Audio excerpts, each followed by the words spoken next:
Cine hero Allu Arjun కు నాంపల్లి న్యాయస్థానం regular బెయిల్ను మంజూరు చేసింది.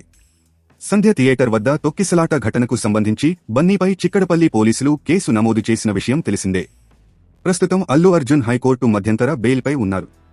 రెగ్యులర్ బెయిల్పై నాంపల్లి కోర్టులో వాదనలు ముగియగా తాజాగా న్యాయస్థానం తీర్పును వెలువరించింది. 250,000 పూచీకత్తులు సమర్పించాలని అర్జున్ను కోర్టు ఆదేశించింది. అల్లు అర్జున్కు నాంపల్లి కోర్టు షరతులతో కూడిన బెయిల్ను మంజూరు చేసిందని ఆయన తరఫు న్యాయవాది అశోక్ రెడ్డి తెలిపారు.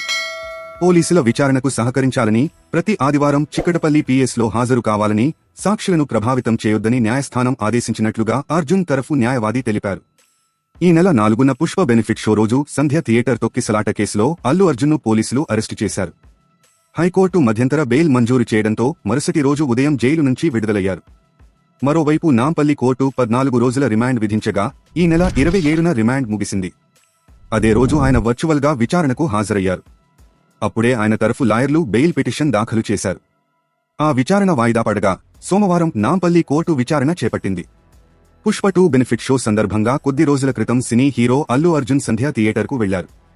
ఈ క్రమంలోనే అల్లు అర్జున్ను చూసేందుకు అభిమానులు ఎగబడ్డారు. దీంతో ఒక్కసారిగా అక్కడ తొక్కిసలాట చోటు చేసుకుంది. ఈ క్రమంలోనే దిల్ సుఖ్ నగర్కు చెందిన రేవతి అనే మహిళతో పాటు ఆమె కుమారుడు కూడా కింద పడిపోయి జనాల కాళ్ల మధ్య నలిగిపోయారు. ఈ ఘటనలో రేవతి మృతి చెందారు. కాగా ఆమె కుమారుడు కిమ్స్ ఆసుపత్రిలో చికిత్స పొందుతున్నాడు.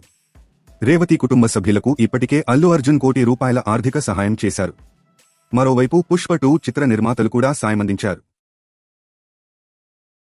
తాజా సమాచారం కోసం లైక్ చేయండి, సబ్స్క్రైబ్ చేయండి, నోటిఫికేషన్ల కోసం గంట సింబల్ ఆన్ చేసి పెట్టండి.